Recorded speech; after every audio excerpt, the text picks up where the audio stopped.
Hello, and welcome to episode 4 of Every Single Sci-Fi Film Ever. I'm Aisha Khan.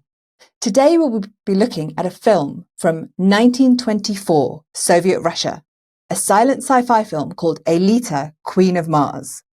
We have 2 heavyweight scholars joining us today, but before we get to them, I want to quickly mention that I have skimmed over 22 years of films.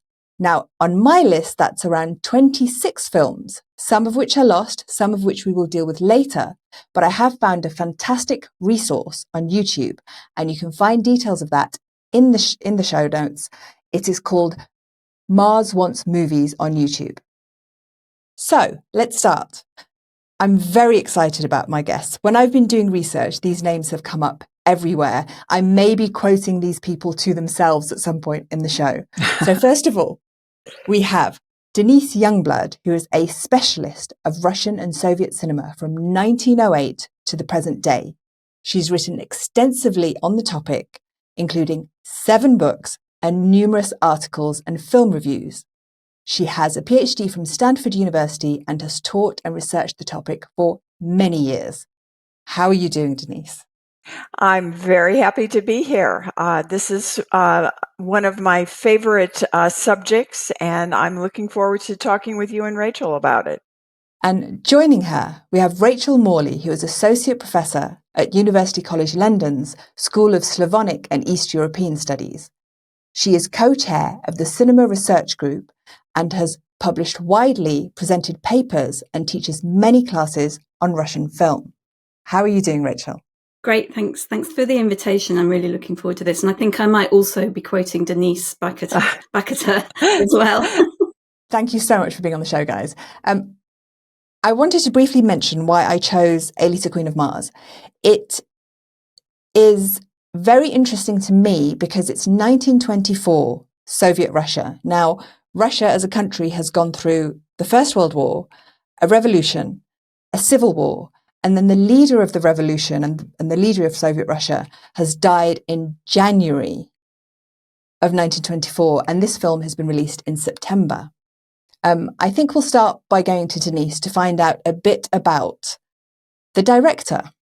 Yakov Protozanov is someone who, I think, Denise, you can tell us, who wasn't in Russia and then returned. So can you tell us a bit about him and his background and how he came to direct this film, please? Yes, Protozanov is one of my very favorite directors and certainly my favorite Soviet silent film director. He epitomizes all of the contradictions of this period, I think, very well.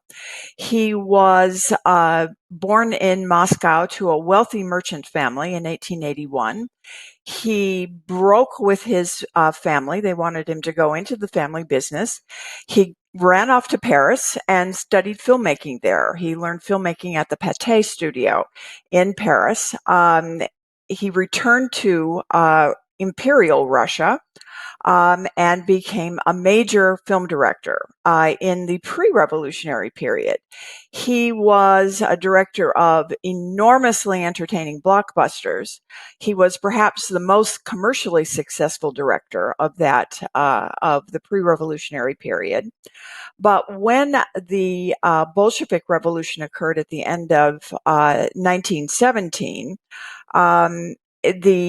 the owners of the private studios became quite concerned about communist ideology and the threats to private property.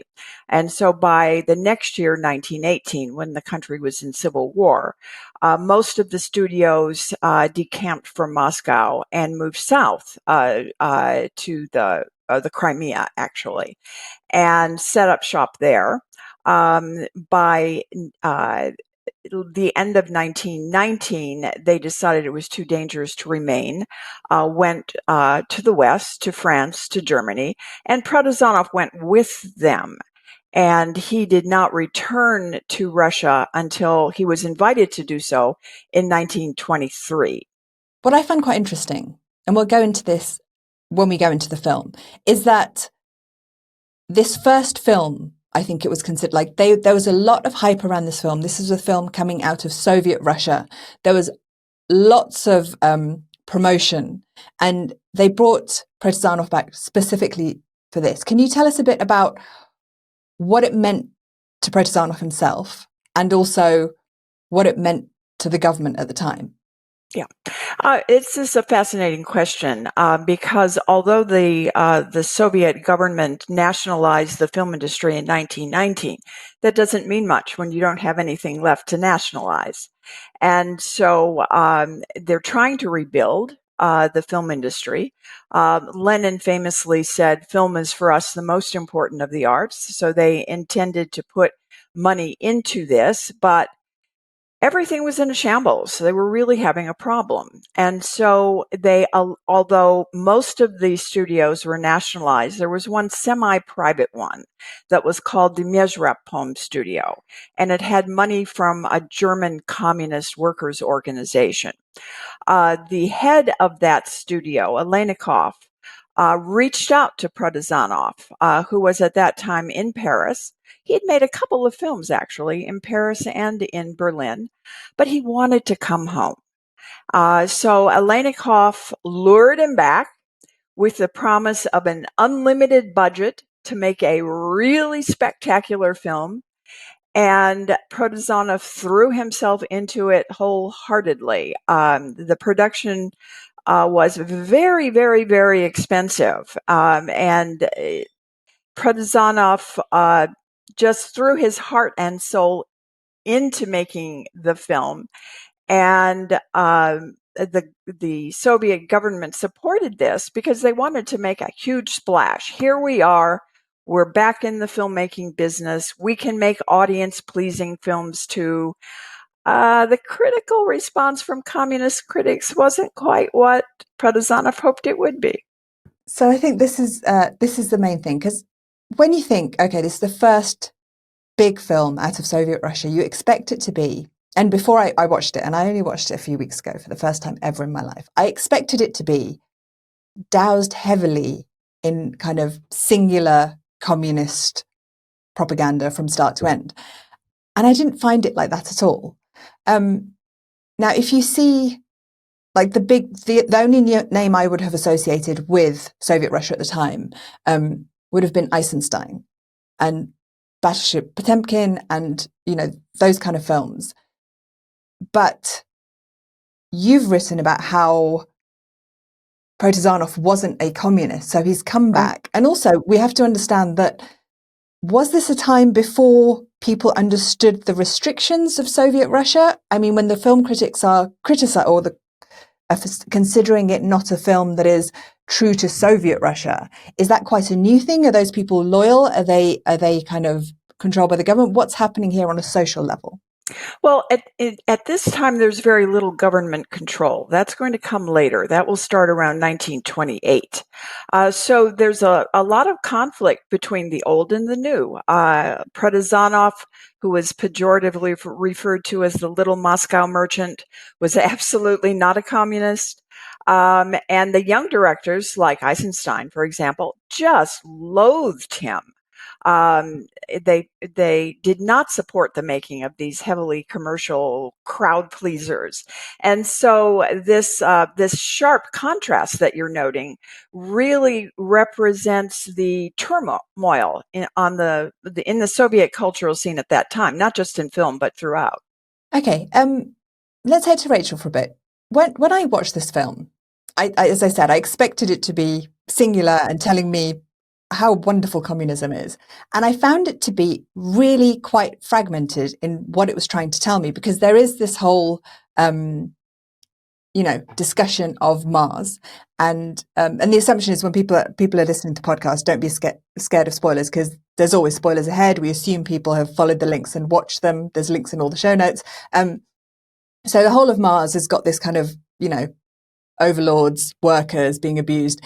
But actually in Russia, it seems very everyday. There's like corrupt officials, there's incompetent policemen, there's a lot of stuff going on there.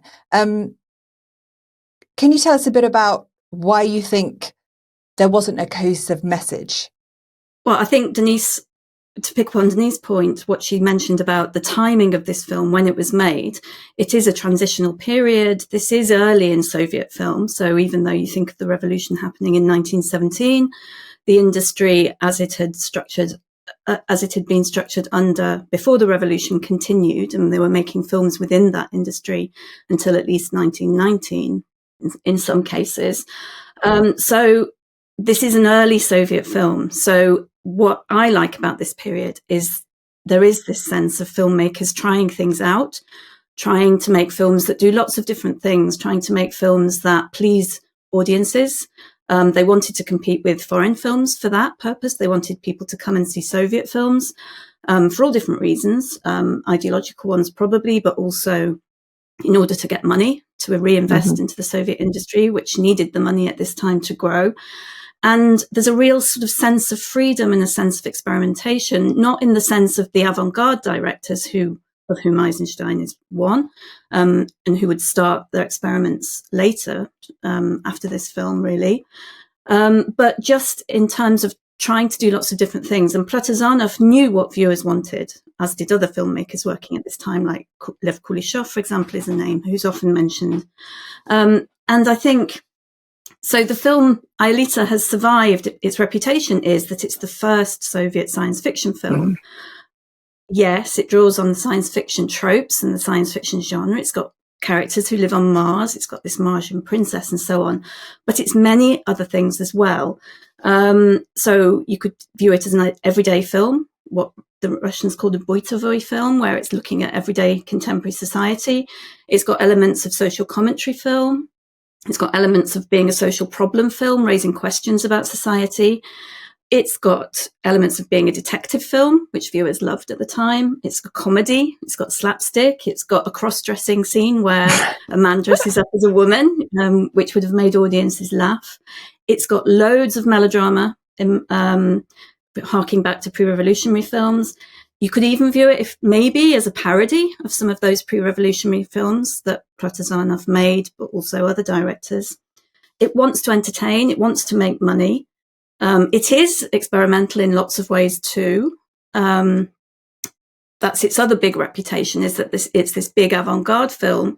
And although it's not avant-garde in every respect, certainly in terms of its set design and its costumes, it has elements of that.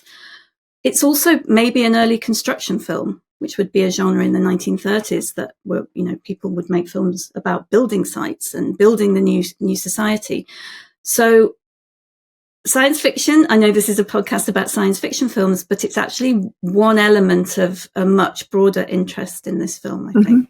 Absolutely. Can we go a bit back to the reception? Because I think, Denise, you know a lot about how the public versus the critics looked at this film at the time. Before I do that, I'd like to say a few words about the promotional campaign, which was intended to arouse, mystify, attract people to the film. The radio signals being beamed from Mars in the film, Anta Odeli Uta, first appeared in a full-page advertisement in Pravda with just those words, no reference to the film. And then those words began mysteriously appearing on posters around the major cities. And then airplanes began dropping leaflets with those words. And so when the film itself was announced that it related that this is what this was all about, people were incredibly excited.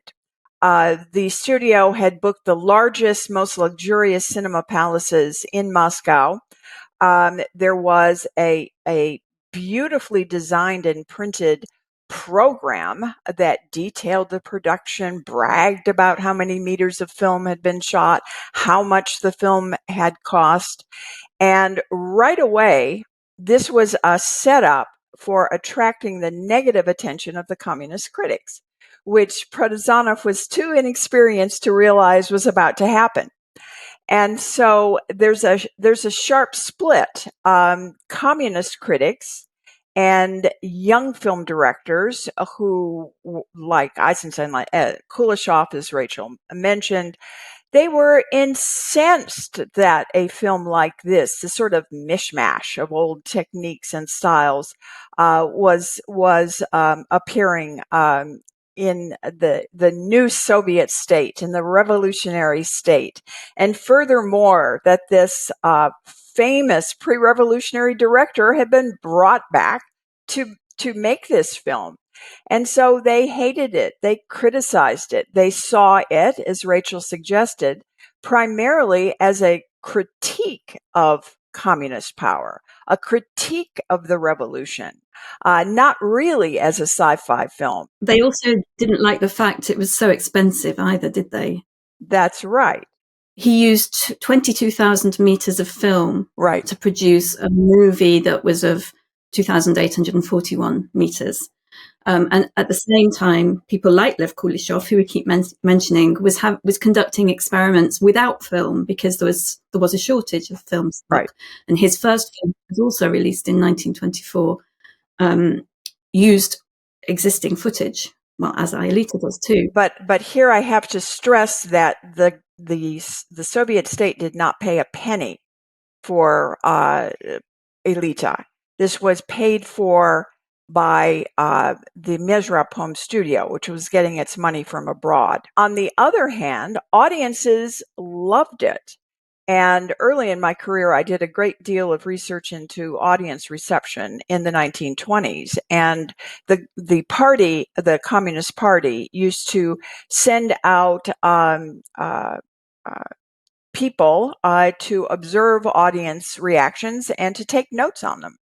And so I got a very clear idea of how much ordinary Soviet moviegoers liked this film. It was entertaining. It gave them some relief from their gray lives. On the other hand, they were really puzzled by the famous films of this period, like Eisenstein's Battleship Potemkin. Workers, in particular, working class audiences, didn't like it at all. They were bored. They hissed. They whistled. They booed. So there's a real conflict being set up here. The interesting thing is, so they've canvassed to everyone and it's become really, really popular. But at the end of the day, we never discover what those words are supposed to mean. So right. It's a complete red herring in terms of drawing people in. Well, it's shown to be an advert for tyres, towards the end of the film, right? Right, yeah. I've always read that as being part of the coming back down to Earth trope in the film. At the end, Los comes back from Mars, and but also a sign of how the fantasy has been, or how the whole trip to Mars has been part of his fantasy in his mind. It's very interesting because it just goes down and it was all a dream kind of thing after having so much content. Yeah, and that's something that the communist critics really didn't like. But if the question is, in the audience reports that I have read, were people concerned about the confusion, the lack of continuity? They were not at all. They loved the glamour, famous actors, new stars, spectacular costumes and sets, a glimpse of their own lives. They loved every confusing detail of it. They were not looking for a coherent narrative. Okay, and so let's go a little bit more into the film. I'm assuming people have watched it. You've got the links. What I find really inherently interesting in this, and the time will change this, is that the protagonist, Los, I just found him really thoroughly unlikable. Now, is this something that would have rung true with audiences at the time? Is he supposed to be quite unlikable, or is it that he is supposed to be the sympathetic, like the person that you sympathize with in the film? There are many different perspectives possible here because viewers will have a different reaction to him. So the actor who played Los, Nikolai Tsereteli, was born in Moscow. He was an actor of Uzbek extraction originally, I think. And he had also starred in pre-revolutionary films. He'd been in a 1916 film called Chess of Life, and also in a film from 1917 called The Alarm. It's often translated as that, by Evgeny Bauer. So maybe audiences might have recognized him and associated him with that period. And he is certainly playing a sort of foppish leading man. He's got his scarf, he's got his fur coat. I mentioned earlier that maybe there are elements of parody of that earlier filmmaking tradition in this film. And if there is, you could argue, I think, that they maybe attach around Los and his obsession with Aelita in particular, and his melodrama, he falls to his knee, he kisses her hand, he swoons in his arms at one point. These are all poses that are familiar from pre-revolutionary films, the leading man and the leading woman. To go back to your original question, for me, that's how I read him. I don't think he's meant to be this great hero. I think he's a bourgeois specialist. After the revolution, the Soviet state did court, he's an engineer, they did court these specialists. They wanted them to help them build. At the same time, he does go out on a long komandirovka business trip. He goes out to one of the construction sites. He spends 6 months there. So he is contributing, although a lot of it he's standing around rather than doing the work himself. So I think anyway, Aisha, your reaction to him is not atypical. I think I haven't researched this film to the extent that Denise has, but I teach it quite regularly. And the students' attitude to him is similar to yours. They find him quite annoying and quite self-obsessed. He's jealous to the point that he supposedly, now at the end, biggest spoiler, it's all in his head, but he murders his wife. And Aelita. and Aelita. Protozanov was very well known for his work with actors. He was very good working with actors, and they enjoyed working with him. And actors always knew that he could cast against type. And Tsereteli was interested in not being the matinee idol anymore, but showing some of his acting chops. That's actually something that really stood out to me in such an old film, that the acting throughout with all the different characters was quite exceptional. Yes. And Protozanov could get any actor that he wanted to work for him because they admired him so much, and the fact that he allowed them creative freedom on the set.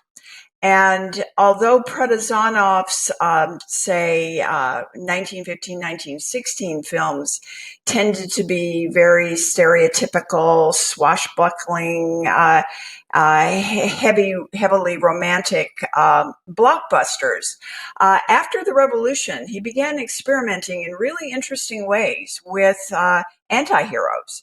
And I see Loss as being an example of that. Protozanov really didn't follow Tolstoy's novel very well at all.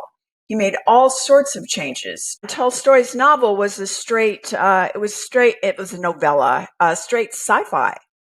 And he was not at all happy with what Protozanov did to his novel. So Protozanov really just took a little bit of the material and then made this his own.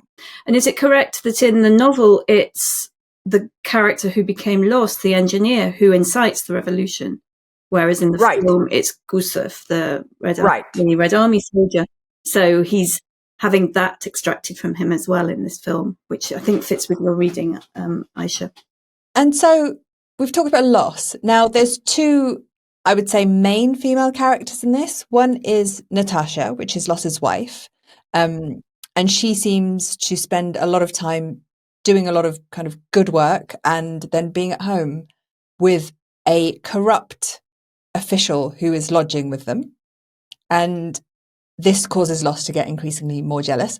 And then the other one is Aelita, who, although Queen of Mars sounds fantastic, is actually a princess. Just wanted to get that out of the way. So I want to talk a little bit about how women are represented. What is Aelita representing and what is, Natasha representing? And is it kind of a good versus bad? Are they drawn in different lights? Can you talk a bit about that? Sure. So one of the ways the film works with its protagonists is to set up a sort of doubling system or parallel system where the characters are contrasted. So Loss has relationships with both of these women, Aelita and Natasha. And to some extent, they work as opposites. So Aelita is she becomes an erotic object of interest for Loss. His fantasies about Mars and his fantasies about traveling there are centered on her. And the behavior, once he arrives in Mars, he assumes this persona of, the seducing man who wants to kiss this woman's hand and so on. She is contrasted with Natasha, who is based firmly in Moscow. And Natasha is associated with the present. So we see her, first time we meet her, we see her working at the station in the evacuation center. She's dressed in a leather jacket with a leather cloche hat on and a skirt. So she's a worker. She's got the trappings, if you like, the costumes that you would associate with a Soviet character. When we see her at home, however, she's slightly different because she's dressed in a pretty dress with a white collar, so not so much the worker's style of clothes that you would see in some other films. Would it be unfair to suggest that of the time, Natasha is represented as a woman who, is more moral and knows her place in society, whether that is as a worker or at home as a partner to a man, whereas Aelita doesn't really value the restrictions put on her. Like, she's kept out of the Mars kind of council of men who kind of own that place, but she definitely wants to break those rules. Yes, possibly. Natasha she does have a moment of weakness where she's increasingly put together with Ehrlich, the net man who sort of falsifies the ration book so that he can steal sugar for himself.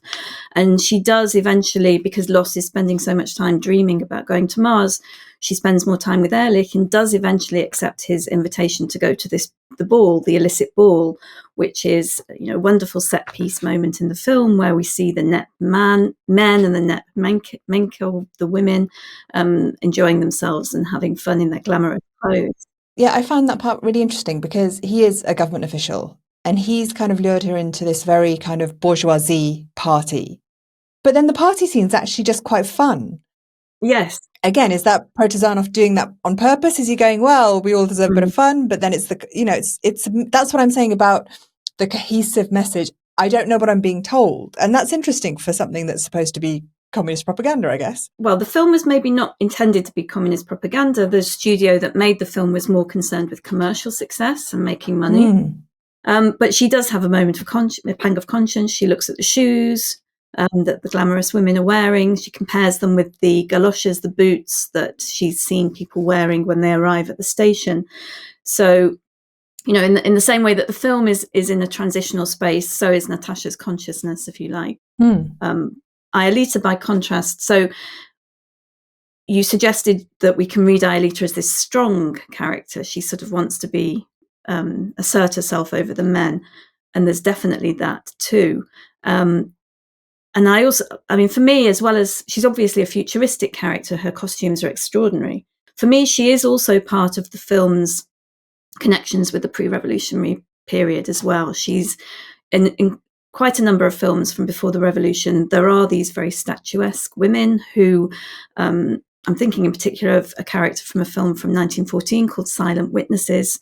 She was played by the tango dancer Elsa Kruger, and she has the same power over the man who's obsessed with her, where she stands tall and he's always on his knees or bowing down in front of her. So, Aelita, she's past, but she's future. Where she doesn't belong, Aelita is the present, which is Natasha's space. What you were saying, Denise, about how like the average worker was not enjoying these kind of very Soviet films that came later. How did they react to the roles that the workers played in something like Aelita Queen of Mars? So on Mars, they are very, very much oppressed and they're going to be frozen and they're just very easily discarded as valueless. Whereas on Earth, when Aelita looks through the magic futuristic telescope from Mars, and also in the story in Moscow, they are, they seem to be people like the soldiers, the nurse. You've got people who are your average everyday people being shown in a positive light. It's generally figures of authority, like the bumbling policeman or the corrupt official, that are shown in a different light. So how does that fit in with people at the time and how they reacted to this film?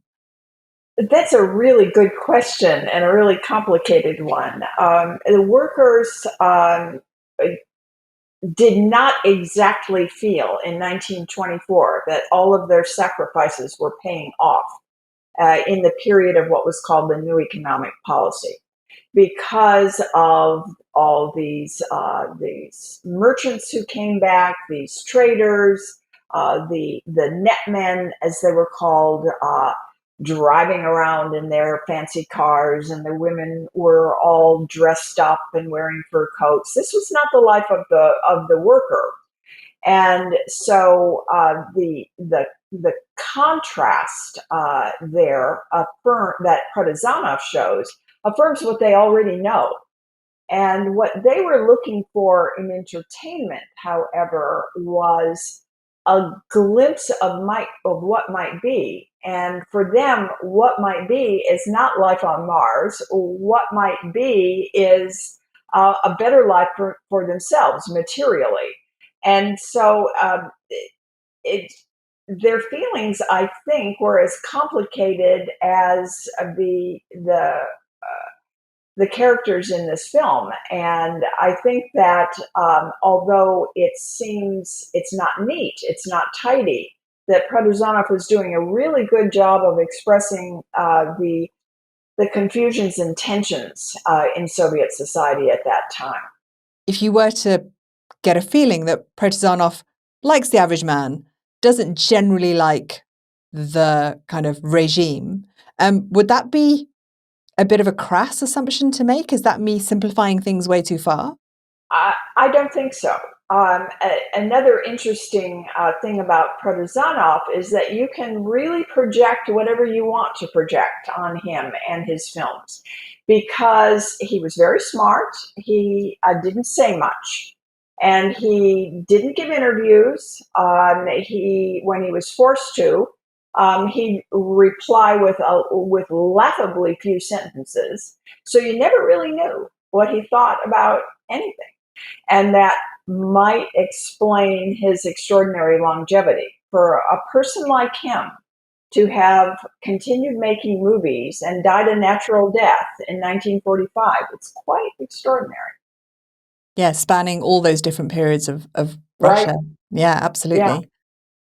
I want to talk, Rachel, I think that this is a bit more your specialty, is about these costumes and the future, because it seems a little bit crazy, to be honest, because those outfits with like the big frames and the way they're not practical, but they are they're a spectacle to behold. So can you tell us a bit about that? So the costumes were designed by the Cubo-futurist artist Alexandra Exter.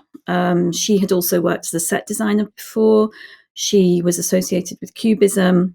She exhibited them as well. So they had a life outside the film. They were exhibited in Venice in 1924 and later, I think, in Paris in 1925.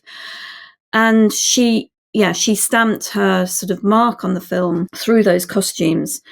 One critic has written about them not being so much sewn or made as being constructed. So they had aluminium in them, metal foil, glass, perspex. And so they had this very strong lines, this boldness of to evoke futuristic style and so on. So rather industrial materials, basically. And they are responsible, really, I think, for the fame of the film outside the Soviet Union and Russia, because for a long time we knew the film through still photographs of the costumes and so on.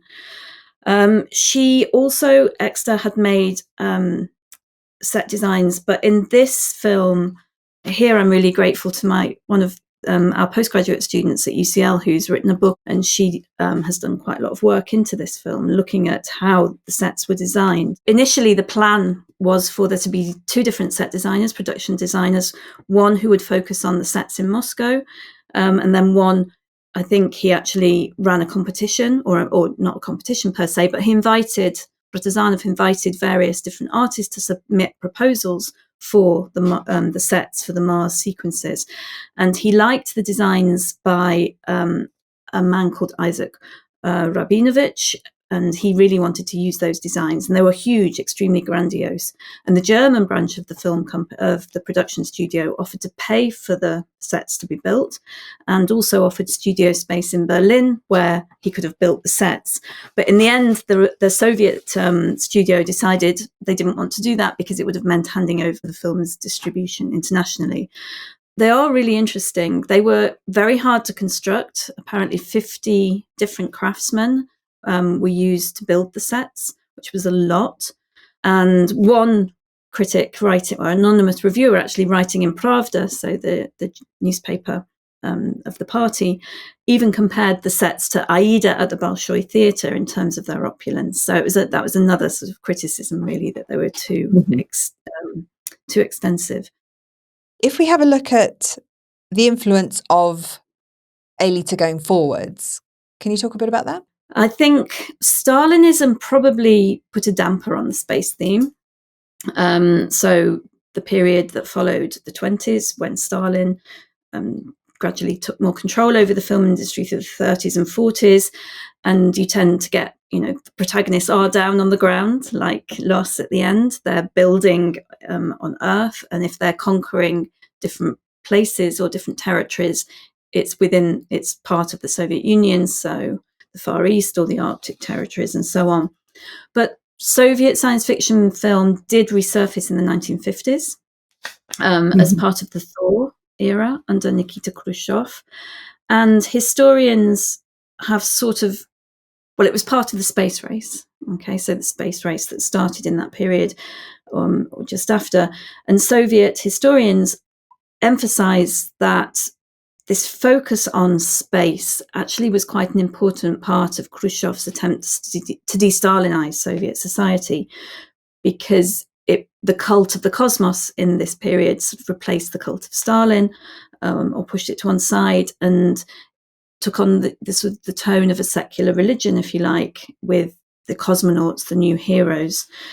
So we do start to get films again coming in the late 1950s. Maybe the most interesting director was Pavel Khrushchev, who made a series of films in this period, and people have seen influence in Stanley Kubrick's 2001: A Space Odyssey, for example, on some of his films. And they were also recut and shown in the United States in the 1960s with other sequences recorded and American characters added in.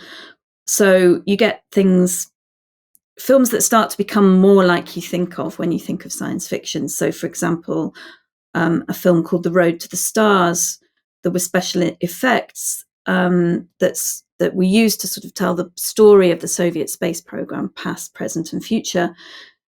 So showing technology that could allow people to build colonies on the moon, for example, and so on. And another film, a later film that he made, includes an American robot called John. Another trend in the 70s was for teenagers to be involved in space adventure. There's a wonderfully titled film, Teenagers in the Universe, which casts them as the space explorers. And they're battling robots who are trying to destroy the capacity of humans to feel emotion. And we get quite a lot of cartoons as well in the later period. And often people say that the last Soviet film was a film called Kim Zajin, made in 1986, a dystopian science fiction black comedy by the Georgian Soviet director Danilia. Interesting. That's a lot of rabbit holes for me to go down. Could I take it back to Aelita's influence on Soviet filmmaking at the time, and that is that it was a negative example. And all directors knew they weren't going there. And Protozanov knew that as well. And although Soviet readers were very interested in sci-fi literature, they didn't, again, have much opportunity to see it on the screen, because the hard right so-called proletarianist critics said that Soviet filmmakers should be focused on solving the problems of the present. Now is not the time to think about the future. So that is why Aelita did not inspire remakes, and why there was really no legacy of Aelita at that time, except as what not to do. And Protozanov learned that very, very well. I said earlier that they didn't moved the set design building to Germany because they wanted to keep hold of the ability to circulate the film. In fact, they didn't really do that much either. So on the 3rd of December 1924, the Commission of the Central Committee of the Communist Party turned down the petition to export the film abroad. So they felt that it wasn't presenting Soviet society in the way that they would like people to see abroad. The decision must have been reversed at some point because Aelita did make its way to Germany. Yes. And Germany was then often, it was quite sympathetic to Soviet films, more so maybe than some other capital cities in Europe. So often it was then distributed through Germany. Kristin Thompson, however, who's a film, she doesn't work solely on Soviet cinema, more broadly. She's traced that it was probably shown in Berlin in 1925, but has shown also that it wasn't really distributed on a large scale and didn't really enjoy much commercial success. So the idea that I would have had when I saw Aelita, it made me think of Metropolis. But the suggestion might be that if it wasn't particularly seen by Fritz Lang, Protozanov was known in that. I mean, I'm speculating. I don't know. And people see influence in it. So, for example, it's commonplace really to refer to the influence of the costumes from Aelita on Metropolis. But yeah, I'm not sure. I certainly haven't seen anything to show for sure that there was an influence. I just wanted to also cite, it did go to America in the end. There's a review from 1929 in the New York Times that describes it as far more interesting to read about than to gaze upon. So they thought it sounded more interesting than watching it was. Maybe because they didn't understand the context fully. But also I can kind of understand that because it is so interesting to me as an entity. But when I watched it, I didn't know where I was being led half the time. I would like to say that according to the annual readers' polls in a popular film journal called Soviet Screen, Sovietsky Ekran, in the 1920s, Aelita remained in the top 10 viewer favorites throughout the decade, even as it was the most consistently excoriated film. Every time the right-wing critics throughout the decade wanted to find a bad example, they used Aelita. And I think that it's the fondness that regular moviegoers felt for the film might be seen as a kind of protest, quiet protest. I'm just speculating there. Yeah, staying in the top 10, that's pretty impressive. It is. Okay, so let's talk about where everything heads to from here. So you've kind of covered sci-fi films. There's a science fiction film that's released not soon after this called Death Ray, but large parts of that are lost. And then we go on to The Cosmic Voyage in 1936. But in terms of, first, let's talk about Protozanov. What happens to him in 1925, for example? Well, Protozanov returned to his, he was a very skilled filmmaker, and he returned to his very focused, economical style of filmmaking. He learned that lesson very, very well. He made a really popular melodrama that fit the party line called His Call. And it was about a young woman answering the call of the dead leader Lenin. But there's lots of skullduggery and romance and everything involved in it, and that was a popular film. He moved on to make some wonderful satires and comedies. And a very serious film set in the pre-revolutionary period called The White Eagle. In the 1930s, he mainly did literary adaptations, which were safe for him to do, adaptations of Russian classics. When do the restrictions come in, and how does that affect Russian cinema in general?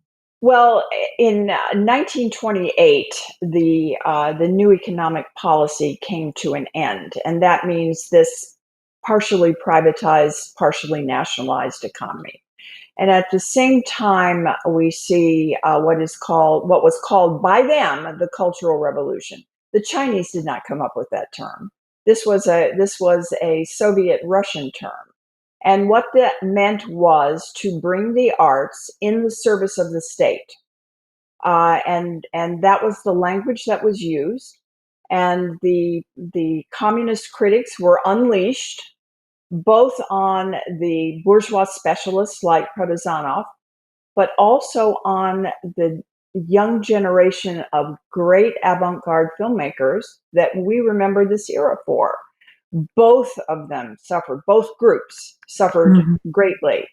There were very few arrests, however. There were a lot of suicides, but few arrests. Many of the younger filmmakers found their careers made very short. They made few films. Protozanov, I see as a consummate survivor, and actually the old specialist, as they were called, the old specialist filmmakers tended to fare a bit better in the brave new world of Stalinist cultural politics. And was there a trend in Russian film, maybe not so obvious at the time, of making quiet protests during the films, or was it just far too dangerous to kind of have That any was very dangerous in the 1930s. A few directors tried to do that. That was not a good idea. The scrutiny on the sets while the films were being made, they didn't just wait until after it was over to look at the film. Oh, are we going to cut this or cut that? No, the political watchdogs were right there on the set watching what was going on. Sometimes they missed things because they didn't understand film very well. There are some stories even of how films were called to the Kremlin. So Eisenstein's film Alexander Nevsky from 1938. Stalin decided he wanted to see it. He wanted to see how far he'd got. And apparently the story goes that one of the reels of the film was left behind in the studio, but Stalin liked what he saw. So they didn't dare to reintroduce the reel of missing film. And so the film remains partial in some sense because Stalin had said he liked it. So right. In fact, that was the film that led to Eisenstein's rehabilitation with Stalin. He patted him on the back afterwards and said, "See, Sergei Mikhailovich, you are a good Bolshevik after all." And was that reel ever found and re-established? Oh, I don't know. Denise, any ideas? No, I don't know that either. You know, it's remarkable how little got thrown away. You can find extraordinary things in Gus Filmofond, the state film archive, but I've never heard that reel was found. The story's probably true.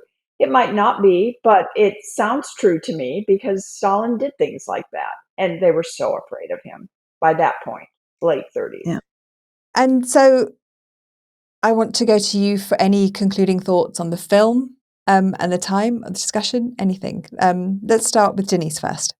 I think this film, which is not one of Protozanov's best films, really represents the era of the 1920s brilliantly. All of the contradictions, all of the hopes and dreams, everything is packed into this film. And so I see Protozanov as representing the pre-revolutionary standards of commercial filmmaking very, very well, and a serious effort on his part to adapt those traditions to the Soviet present. He really was a realist. He wasn't trying to go back to Tsarist Russia. And so I have written about this before. I see Protozanov as the best exemplar of the old, contributing to the new Soviet cinema, and Sergei Eisenstein as the best exemplar of the new, the avant-garde, the political, really reaching for something new and revolutionary. So Aelita was Protozanov's most expensive film, his biggest film in many ways, and also he was stung by the criticism. He had never received a bad review before, and to receive many of them and lasting over a decade, wow. So this big film had a very big response from both the critics and the viewers, and it does exemplify a very important part of Soviet film culture in the 1920s, and one that gets overlooked too often. So I'm glad that you've brought this forward to a new public. Aelita is an interesting film, even though it's not perfect. Thank you. Rachel, your thoughts? Well, I agree with everything that Denise has said. And I do, the thing for me that's the most interesting about this film really is that it's a time capsule of the Soviet 1920s. Mm-hmm. Cinematically, I love it because it does bridge the pre-revolutionary and the Soviet, it's a mixture of all of those traditions, both of those traditions. And I like, I think Aisha used the word messy earlier, and I like its messiness. I think that its messiness is part of its power and part of its value, but also I like the way that it shows everyday life to be messy and to be, not perfect and difficult, but also there are moments of joy and fun. I love the acting as well. I think you mentioned that. Most of his actors had come from the theatre. He chose really quality actors, and Gusev went on to be one of the best. I've lost his name now. Nikolai Batalov went on to be one of the best actors of the period, in my opinion. Star. Yeah, best, yes. Brilliant.